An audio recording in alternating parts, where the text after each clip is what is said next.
संध्या वंदन अति शीघ्र करके श्री कृष्ण दर्शन की उत्कंठा के कारण शीघ्र शीघ्र आ जाती है नंद भवन। नंद महल आकर के पूर्णमासी जी यशोदा जी से मिली। यशोदा जी ने प्रणाम किया और पूर्णमासी जी ने यशोदा को आलिंगन किया। तो यशोदा का आलिंगन करके कहा, यशोदे यहाँ सब कुछ कुशल है ना? तुम्हारे पति, तुम्हारे पुत्र और गायें सब कुशल? हाँ मैया, आपकी आशीर्वाद से सब कुशल, हम सब लोग कुशल है। तो यशोदा जी ने भी कुशल मंगल निवेदन किया। फिर उत्कंठित हृदय होकर दोनों श्री कृष्ण के शयन कक्ष में प्रवेश किए। 7वां श्लोक। निवेद्य कुशलम चै तयोत्कंठितया सह उत्काशय्यागृहं शून प्रविवेश व्रजेश्वरी। उत्कंठित हृदय से यशोदा मैया पूर्णमासी जी के साथ दोनों ही उत्कंठित हैं। पूर्णमासी जी तो है ही, मैया भी उत्कंठित। तो शय्यागृहम शयन कक्ष में प्रविवेश, जैसे दोनों प्रवेश किए उधर सब सखा भी एक एक करके आंगन में आ गए। कौन कौन से सखा आए? पिताभद गोभट भद्रसेन सुबल श्रीस्तोक कृष्णार्जुन श्रीरामोज्जल दाम किंकिणी सुदामाद्यः सखायो गृहात् आगत्य त्वरिता मुदाभिमिलिता श्रीशीर्णिना प्रांगणे कृष्णोत्तिष्ठ निजेष्टगोष्ठमय भू इत्वाभयन्तः स्थिताः तावत् ताई गौर। जय जय श्री राम।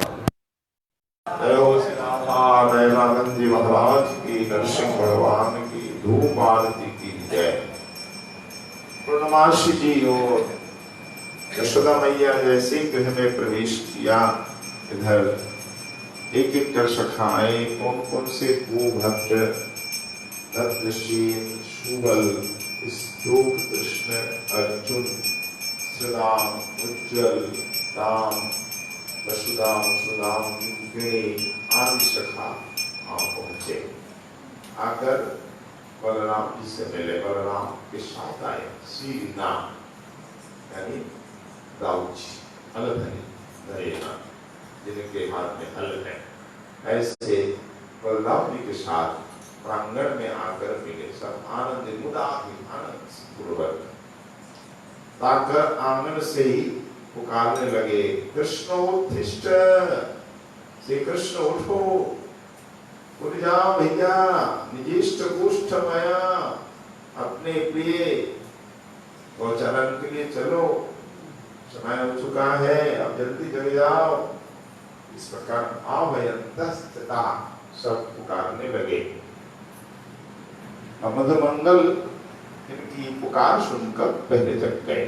कन्हैया से पहले मनसुखा नंद भवन में ही सुता, नंद बाबा उनको ही रखा।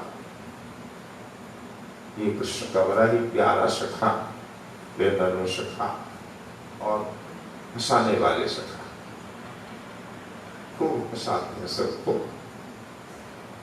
तो पूर्णमासी जी के संग ये मधुमंगल यहाँ आया। नित्य परिकर ही गोपालचंद को लीला के अनुसार संदीपन जी की मैया है पूर्णमासी जी, और मधुमंगल संदीपन जी का बेटा, जो पूर्वकल्प में गुरुपुत्र लाए थे कन्हैया, जब लोग चला गया तो वही मधुमंगल ऐसा बढ़ता। तो मधुमंगल को लेकर पूर्णमासी जी वृक्ष में आ गए। श्री कृष्ण अवतार लेने वाले उनके लीला दर्शन करने, लीला में सहायता करने, प्रकट लीला में मधुमंगल को लेकर यहाँ आई। तो पूर्णमासी तो कुटिया में रहती, यमुना किनारे कुटिया बना ली, वहीं रहती, तपस्या भजन साधना करती। और मधुमंगल कहा जाएगा, नंद बाबा ने कहा हमारे नारायण विग्रह पूजा भी कर लेगा।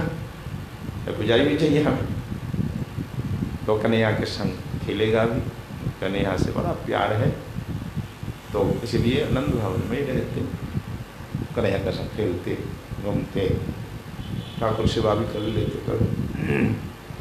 तो मधुमंगल का अलग शयन कक्ष है। जैसे सब आ गए, मधुमंगल की नींद खुली और ही करते करते हंसते हंसते उठा, जोर जोर से ठाके लगा कर हंसा हंस कर उठा, उठ कर कहा, ये सखाओ आ गए तुम लोग। ही प्रभातम किल भूवैश्य अद्यापि निद्राति कथम सखा न तद बोधयाम्येनमिति नयन स्वात् तल्पादुदस्थान मधुमंगलोपी। ही सखा तुम आ गए सब, अच्छा कन्हैया अब सो रहा है, कोई बात नहीं मैं जगाता हूँ, तुम लोग नहीं जगा पाओगे मैं जगाऊंगा।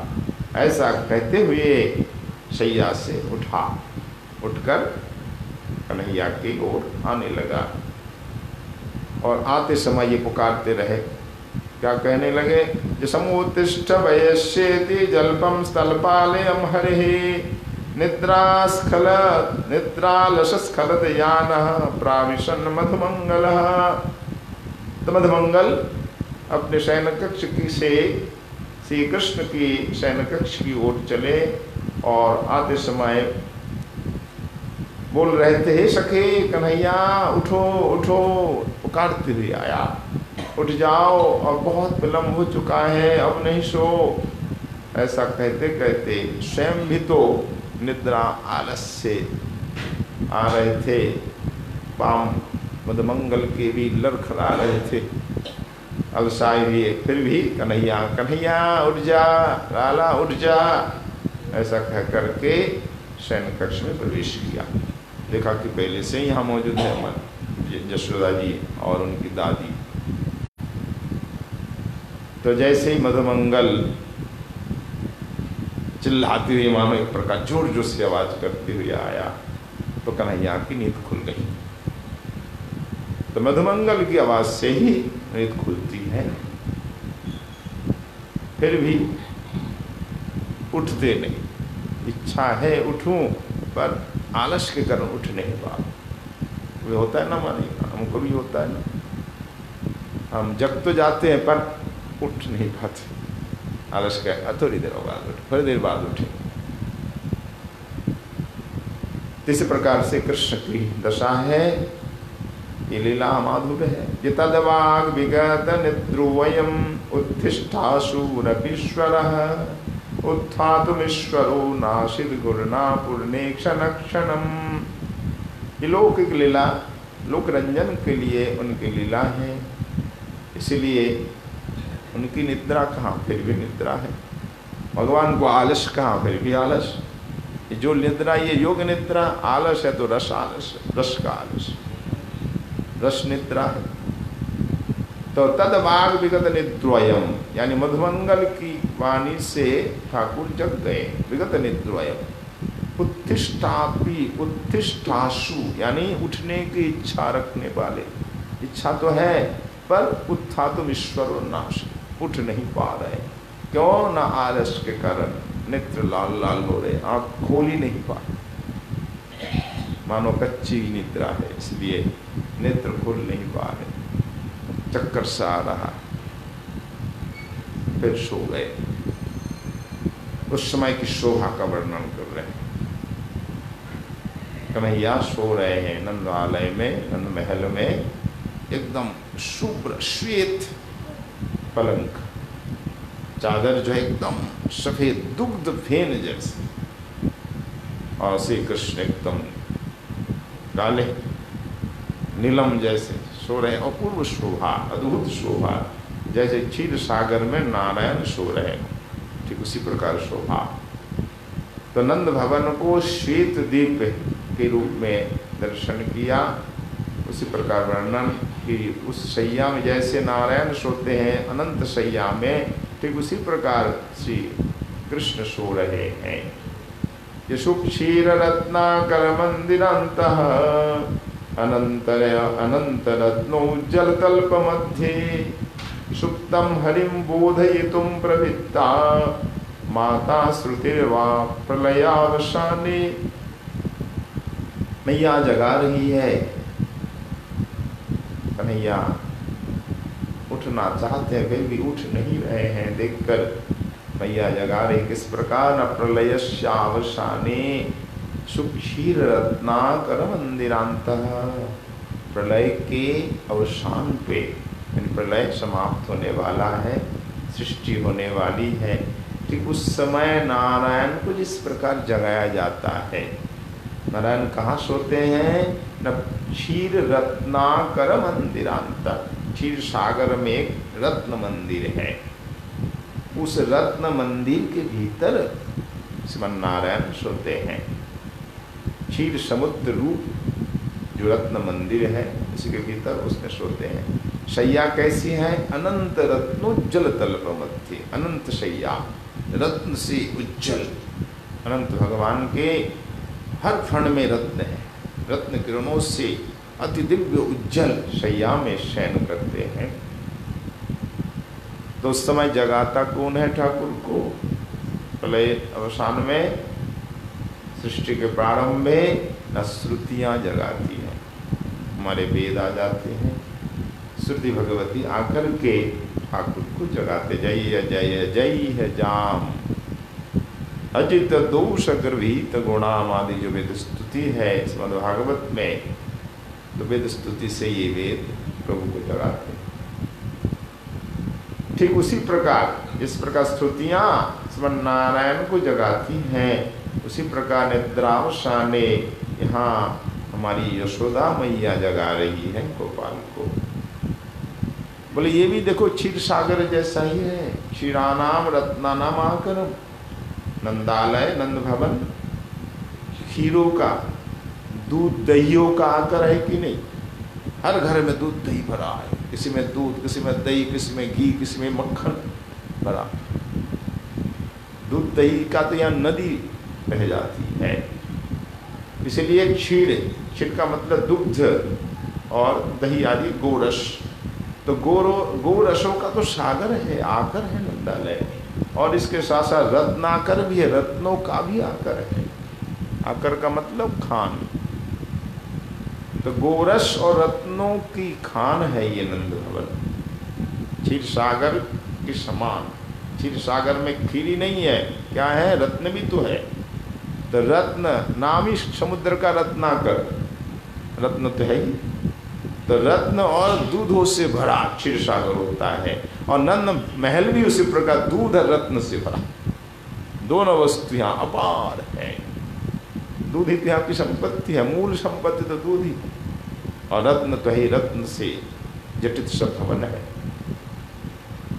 ऐसे क्षीर रत्न भवन नंद भवन में कन्हैया भी अनंत रत्न शैया में सो रहे हैं।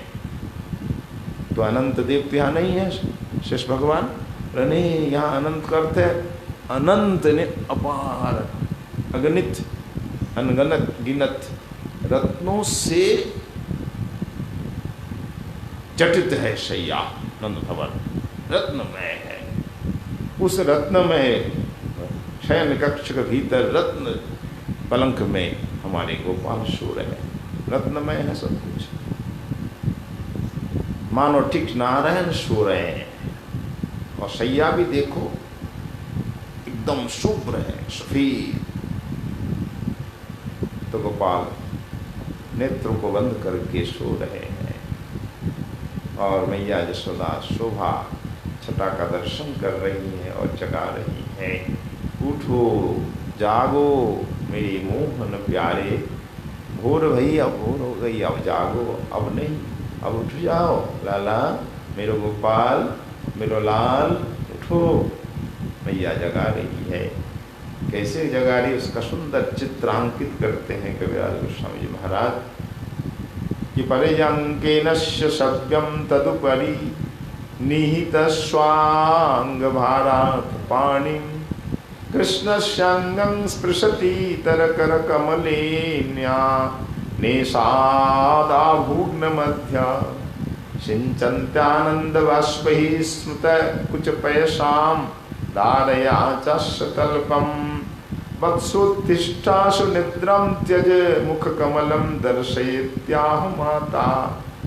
माँ यशोदा अपना बायां हाथ, बायां जो हस्त है पलंग पर रखा, उसी पे भर अपना शरीर का भार अर्पण करके दाहिने हाथ गोपाल के ऊपर हाथ फेरने लगे।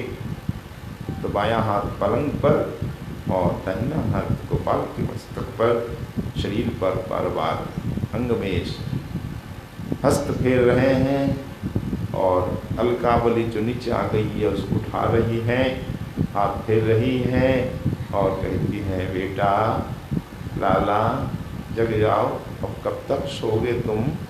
कृष्णांग एक एक अंग का सुंदर रूप से दर्शन भी कर, दर्शन का ही वर्णन कभी कर्णपुरपात करते हैं।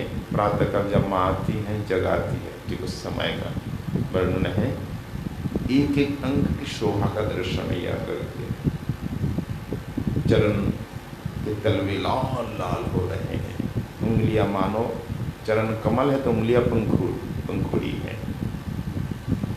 और देखो रत्न, ये नख नहीं मानो एक एक रत्न है।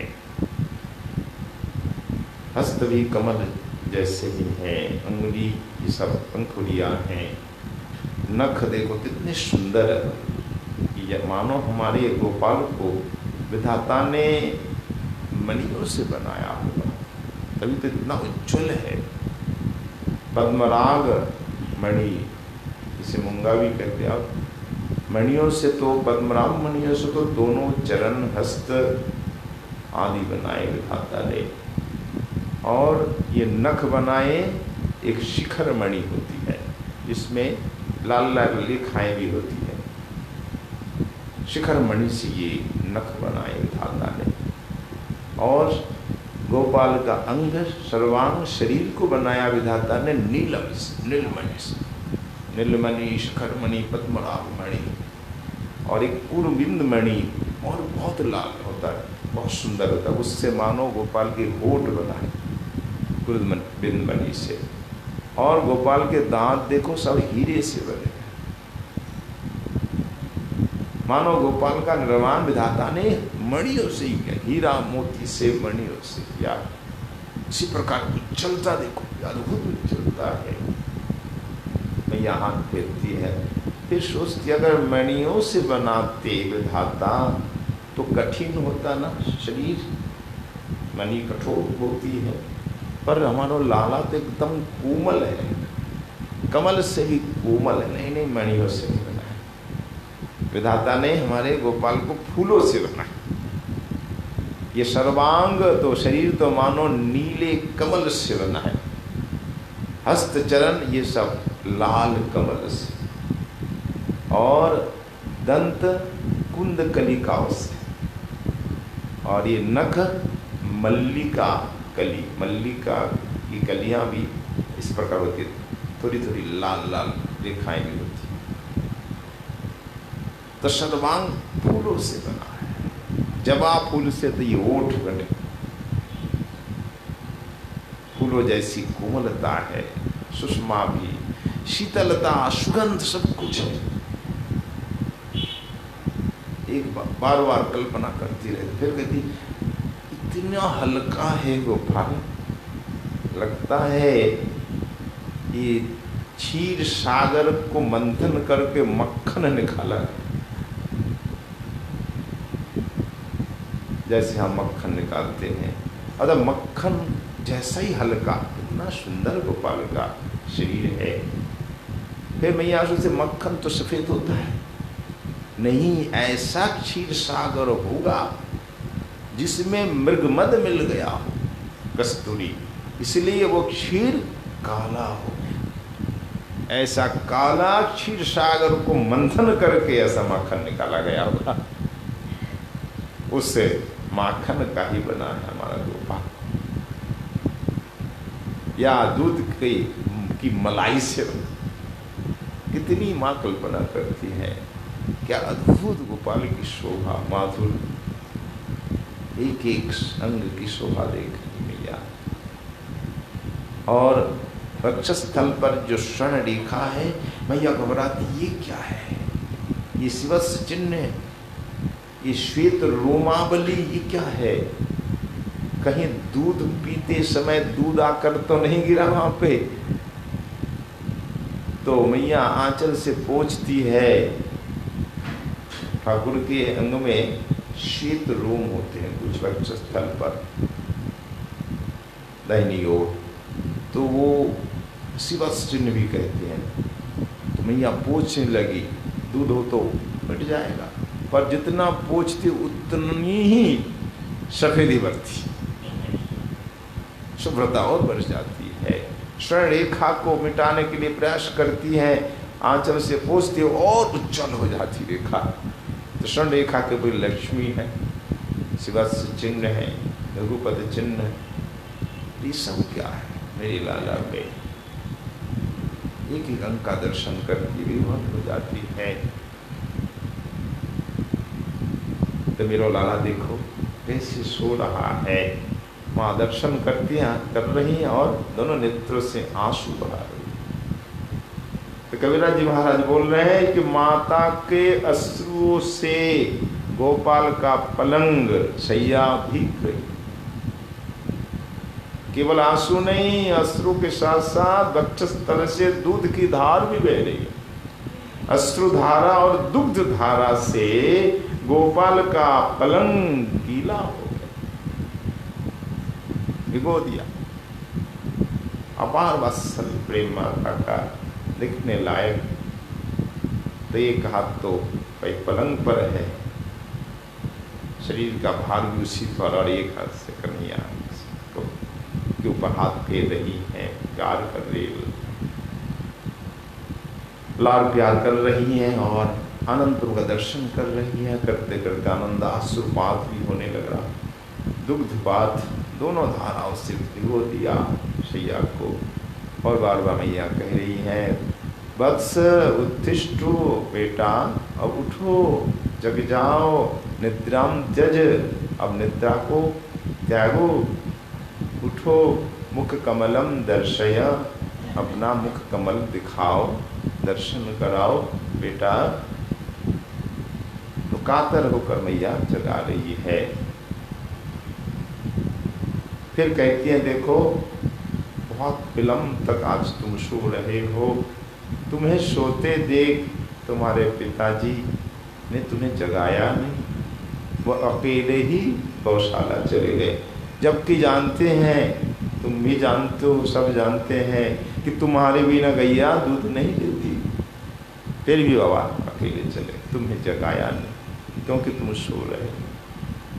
कि शुचिरमपि वत्सा शुचिरमपि सवत्सा स्तामना लोकयन्तो न खलु सुरभयस्ता यद्यपि प्रश्नुवन्ति तदपि तव पिता गाद गोष्ठमेकः सनिद्रा सुख शमन भयात्ते त्वाम असंबोध्य वत्स। हे बेटा, तुम सुख पूर्वक सो रहे हो, तुम्हारी सुख निद्रा को भंग नहीं करना चाहते पिता, इसीलिए वो अकेले चले गए दुग्ध दोहन के लिए। जबकि वो जानते हैं अच्छी तरह कि गोपाल जब तक नहीं आएगा तब तक गायें दूध देने वाली नहीं, भले ही बछड़े सामने हो, बछड़े को भी नहीं देती है।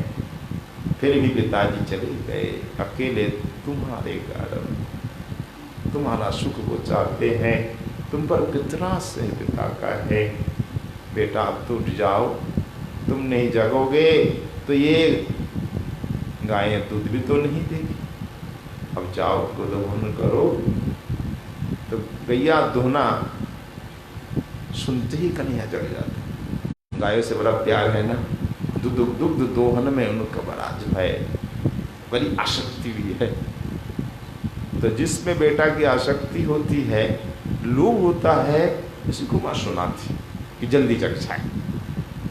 अब जग जाओ बेटा, मुँह धो, उठ करके उत्तिष्ठ कोरिजांग मुखमार्जनन्ते बलस्य वासा किमिह तदंगे इति प्रमाणापि निनाय नीलम वासस्तदंगाद अवदच्च शार्याम।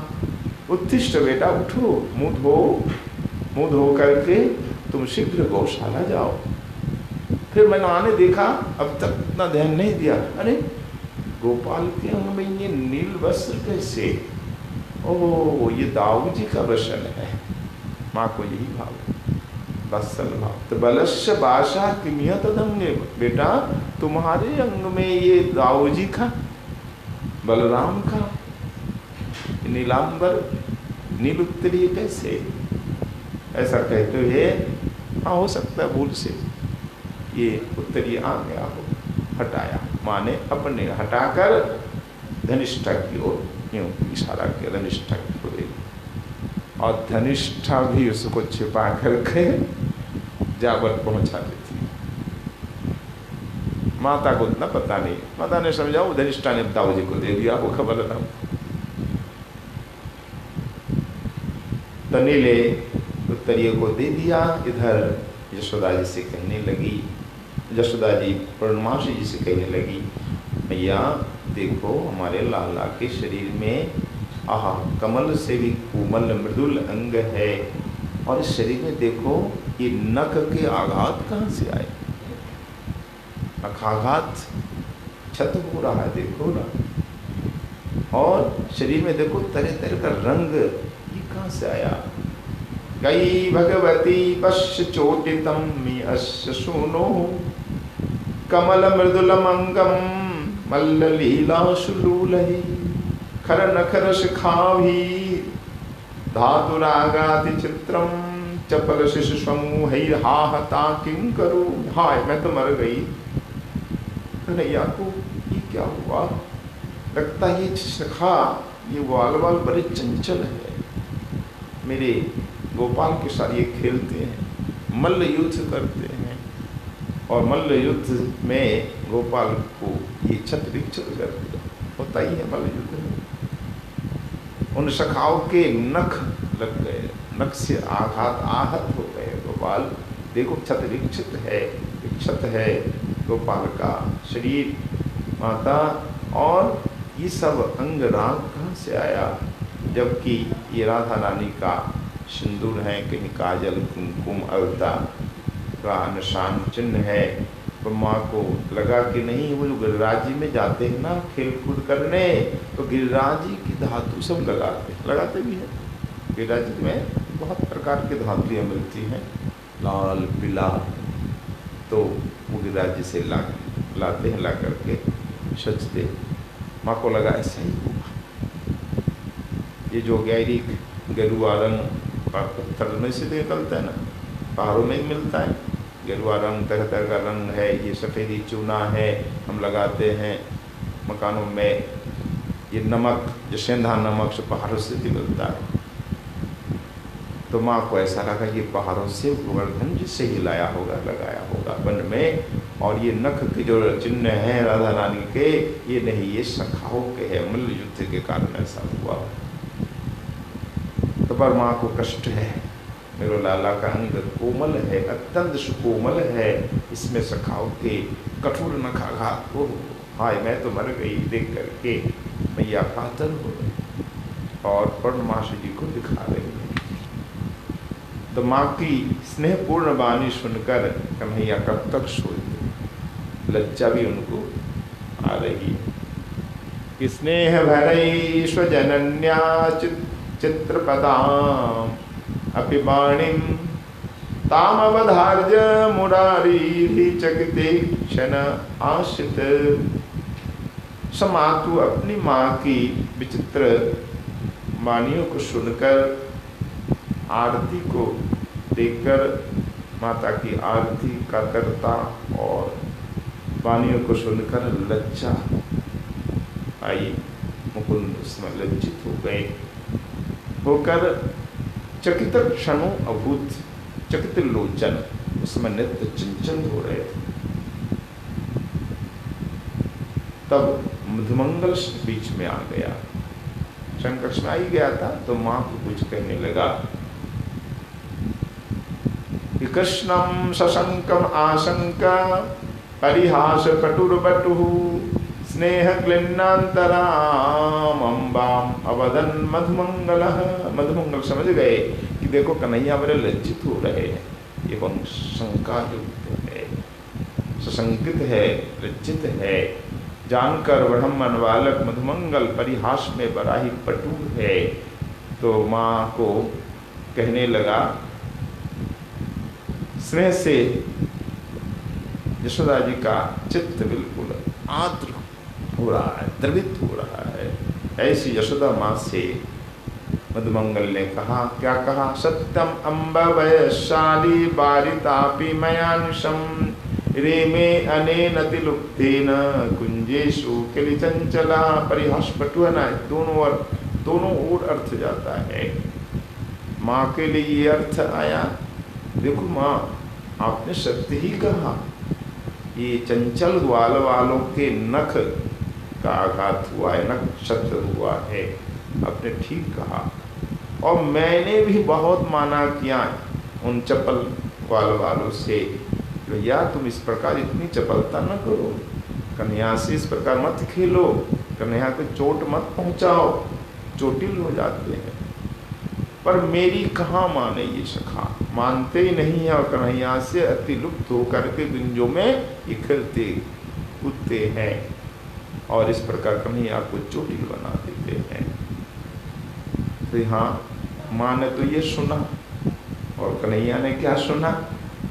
सत्यमंब वैशाली बारितापि मयानिशम। मैया आपने ठीक कहा, ये वैशाली, इसमें दोनों पुंगलिंग स्त्रीलिंग दोनों ही हो जाएगा। वैश्य आली यानी वैश्य समूह, सखा समूह, और वैश्या भी कर सकते हैं, तो सखी समूह, दोनों अर्थ आएगा। तो कन्हैया ने सुना, ये सखियाँ इतनी चंचल है, धूर्त है, बारितापि, मैं निरंतर इन्हें मना करता हूँ, फिर भी ये सखी मानती है नहीं, और अति लुप्त होकर कुंजों में कन्हैया के हाथ पकड़ कर ले जाती, और कुंज में जाकर के उसके साथ खेल खेलती है, इस प्रकार चोटिल बना देती है। कन्हैया ने ये सुना। तो दोनों अर्थ, यही तो पांडित्य है, रसिकता है, जिनके हृदय में जो भाव वो समझ जाए, तो दोनों ओर अर्थ जाएगा। तो परिहास पटु गोपाल मधुमंगल ने सुंदर कहा, और कन्हैया भीतर ही भीतर हंसने लगे। अब श्री कृष्ण से रहा नहीं जाता, अब तो जागना पड़ेगा ही। अथा प्रकाशीकृत बल विभ्रमो यत्ना समुन्मिल्य विलोचनम मुहुः पश्यन् पुरं स्वां जननीं हरि पुनर्नमीलयत् सस्मित वक्त्र पंकजः। अब मैया अपेक्षा में है, प्रतीक्षा में, कब मेरे लाला जगेगो, कन्हैया जग क्यों नहीं रहा है। तो कबीराज गोस्वामी जी महाराज बोल रहे हैं कि अनंतर अब श्री कृष्ण को जगना ही है, तो बाल लीला प्रकाश पूर्वक अति कष्ट से मानो बार बार प्रयास करके नेत्रों को खुला, मतलब खुलती नहीं आँख, मानो ऐसे बार बार प्रयास कर रहे, एक बार दो बार नेत्र खुल नहीं रहा, तब अंत में जाकर आँख खुली। जब नींद खूब होती है ऐसा लगता है, इच्छा होती है नेत्र खोलूं, पर नेत्र नहीं खोलते। तो पुनः पुनः प्रयास करके नैनों को उन्मिलन किया, नहीं खोला, तब देखा सामने माता जननी का दर्शन। तो गोपाल मुस्कुराए माँ को देखकर। तो प्रातःकाल उठ करके माँ का दर्शन अति मंगल होता है। प्रातःकाल उठ करके हमें क्या करना चाहिए? पहले गुरुजन का दर्शन कर, ठाकुर का, गुरुजन का, गुरुदेव का, संतों का। और गृहस्थ में पहले पिता माता का दर्शन, उनके चरण छुए, नियम है। और साधक लोग पहले उठ करके पृथ्वी माता को, ब्रजरानी को प्रणाम करते, ब्रजभूमि को प्रणाम करके संत गुरुजन सामने सबको प्रणाम करके फिर अपने नित्य कृत्य में जाते हैं। तो गृहस्थ में पहले भूमि को तो हर जगह प्रणाम पहले करना पड़ेगा। पृथ्वी तो माँ है ना, जन्म जब हमारा हुआ पृथ्वी पर ही गिरे, भूमि माता है, मृत्यु होगी तो भूमि पर ही, चाहे भले ही हम पलंग में होंगे, लिटा देंगे हमें जमीन पर, यही हमारी प्रथा है। तो जन्म भी मरण भी ये भूमि पर ही है। तो भूमि मैया है, पृथ्वी हमारी धरती मैया है, इसलिए उठ करके पहले पाँव रखने से पहले प्रणाम करना चाहिए हर साधक को, भक्त को, चाहे गृहस्थ हो विरक्त हो, सबके लिए नियम है। धरती में पाँव रखने से पहले धरती माँ को प्रणाम करो, 3 बार स्पर्श कर। मंत्र भी है, मंत्र नहीं आता कोई बात नहीं, हाथ जोड़कर प्रणाम करो, स्पर्श करो। और गुरुजन का दर्शन, उन्हें प्रणाम करो, पिता माता गुरुदेव जो भी हो, ठाकुर हो, चित्रपट होते हैं, दर्शन करना चाहिए। तो गोपाल जाकर पहले ही माँ का वत्सल सागर, वत्सल रस की सागर माँ यशोदा का दर्शन किया, कृतार्थ हो गए, मुस्कुराया गोपाल ने, फिर दोनों नेत्र बंद हो थे। तपस्सन पुरः स्वाम जननीम हरि पुनर्निमीलयत सस्मित वक्त्र पंकजः, पुनः नेत्र बंद किए। पूर्णमासी जी माँ के वात्सल्यमय वचनों को सुनकर श्री कृष्ण की बाल चेष्टा का दर्शन, बाल चेष्टा ही तो है, नेत्रों को मीर करके अलसाई बदन को यूं घुमाते हुए अलस को तोड़ कर कैसे जग रहे हैं, ये बाल चेष्टा है। बहुत कष्ट से मानो नेत्र खोलते हैं, माँ का दर्शन करके फिर मुस्कुराते हैं, नेत्र बंद करते हैं। ये सब चेष्टाएं वर्णमासी देख रही हैं और माँ की कातर वाणी भी सुन रही हैं, किस प्रकार मैया कातर हो रही हैं, बेभल हो रही हैं, लाला भी क्यों नहीं जग रहा। ताकर्ण वाचम ब्रजराज पत्नः समीक्ष कृष्णम च बाल्य चेष्टाम भावांतराच्छाद करीम जनन्यास्तम पूर्णमासी स्मित पूर्वमाह। तो पूर्णमासी जी यशोदा जी की वात्सल्यमयी वाणी को सुनकर श्री कृष्ण की बाल्य चेष्टा का दर्शन कर यशोदा जी की जो वात्सल्य भाव है, उस वात्सल्य इतर भाव का छदन करके वात्सल्य भाव की रक्षा यहाँ हो। जिनका जो भाव है उसकी रक्षा होनी चाहिए, किसी के भाव में बाधा नहीं देनी चाहिए। आपका ठाकुर से वात्सल्य भाव है तो वात्सल्य भाव की पुष्टि हो, ऐसा ही उपाय करें।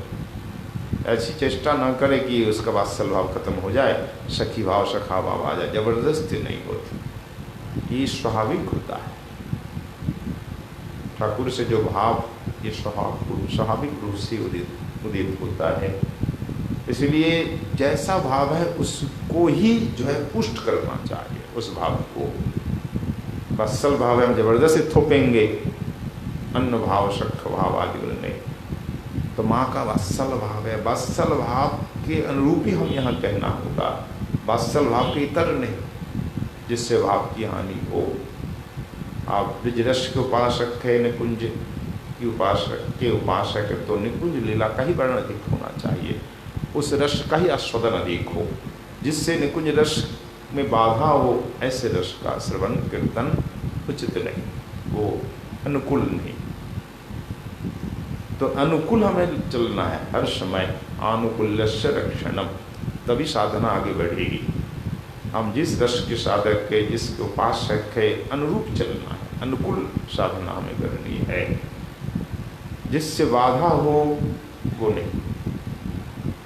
तो माँ के वात्सल भाव है, माँ का विशुद्ध वात्सल भाव है, तो वात्सल भाव का इतर भाव यहाँ नहीं आना चाहिए। उस भाव को आच्छादन करके, ढक ढक करके पूर्णमासी जी ने थोड़ी मुस्कुराते हुए कन्हैया से कहा।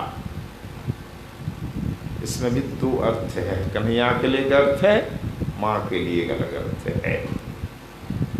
सखी नाम संदोहै निरवधि महाकेलिततिभि परिश्रान्तस्तं यत् स्वपि शिशुमते योगमिह तत् अनालोक्य तंभु तृषितमपि नोतर्नककुलं धयद्दूधः किन्तु ब्रजकुलपते जागृहित। ये सुमते संबोधन है कि कन्हैया तुम सखी नाम संदूह है, सखियों का, यहाँ सखा शब्द का भी षष्ठी में बहुवचन में सखी नाम होता है, सखा शब्द, और सखी शब्द का भी सखी नाम ही होता है। इसे दोनों अर्थ हो गए, सखा सखायु सखाया बनता है, और यहाँ सखी सखी सख्या हो जाता है, पर षष्ठी बहुवचन में दोनों शब्द का सखी नाम ही होगा। तो सखी नाम यानी सखा, यश के दोनों अर्थ होगा। तो माँ के लिए सखा, गोपाल की अर्थ है सखी। तो सखी नाम संदूह है यानी सखियों का समूह, उसके साथ निरवधि महाकेली तत्वी, निरवधि निरंतर महाकेली श्रेणी में तुम मग्न हो जाते हो। एक आध केली नहीं, अनंत केलियों का समूह, केलियों की श्रेणी, उसमें तुम परिश्रांत हो गए, क्लांत हो गए, थक गए।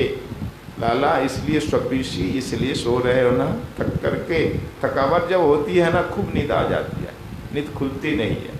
ऐसा आज भी होता है, आपको भी होता है, हमको भी होता है। ये थकावट अधिक होती है ना, सो जाते तो एकदम पता ही नहीं चलता रात कब बीती, भोर होते ही आँख खुलती। और दिन भर महाकेली में तुम निमग्न थे सखियों के साथ, इसलिए तुम जग नहीं रहे हो।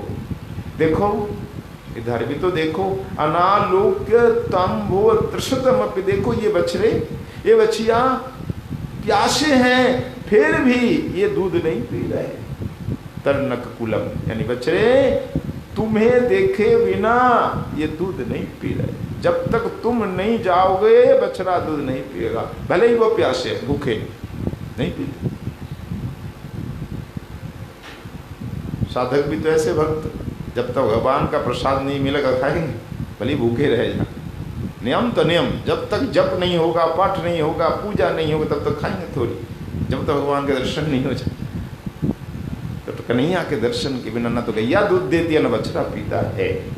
दया तूधा, फिर भी ब्रजकुल पते, ये ब्रजकुल नंदन तुम्हारे पिता चले गए, पर दुग्ध दोहन नहीं हो रहा है, न बछड़ा पी रहा है, न गैया दे रही है। तो गोपाल अब तो उठ जाओ, जग जाओ, जग जाओ। माँ ने तो सुना सखाओं के साथ खेलते खेलते थका हुआ है गोपाल मेरा, और गोपाल ने सुना सखियों के साथ, दोनों तरफ बरताएगा। तो वात्सल भाव ही माँ ने सुना। तो ऐसी ही बात कहनी चाहिए कि दोनों का भाव की रक्षा हो जाए। ये है चतुराई, ये पांडित्य। सबसे नहीं होता कि सबका भाव ठीक रहे, सबके भावों की रक्षा हो जाए। तो बनवासी जी ने कहा, तब ठाकुर अब जग रहे हैं, कल सुनेंगे श्री कृष्ण किस प्रकार जग रहे हैं। दोनों हाथ को यूं मुट्ठी बांध करके, यूं शरीर को घुमा करके कैसे जग रहे हैं। फिर माँ को प्रणाम, यशोदा जी को करेंगे, पूर्णमासी जी को प्रणाम करेंगे, करके अब मुंह धो करके सीधे चले जाएंगे गौशाला। गैया धोने सखाओं के साथ, और भी वर्णन है। तो जिस प्रकार श्री कविराज गोस्वामी जी महाराज गोविंद लीलामृत में प्रातः कालीन लीला का वर्णन कर रहे हैं, श्री राधा नयनानंद प्रभु की कृपा और आपके आशीर्वाद से पुनः कल स्वादन का प्रयास होगा। आज इनके गोविंद लीलामृत रस का स्वादन का विश्राम होता है। बोलिए से गोविंद लीलामृत की, श्री कृष्णदास कविराज जी महाराज।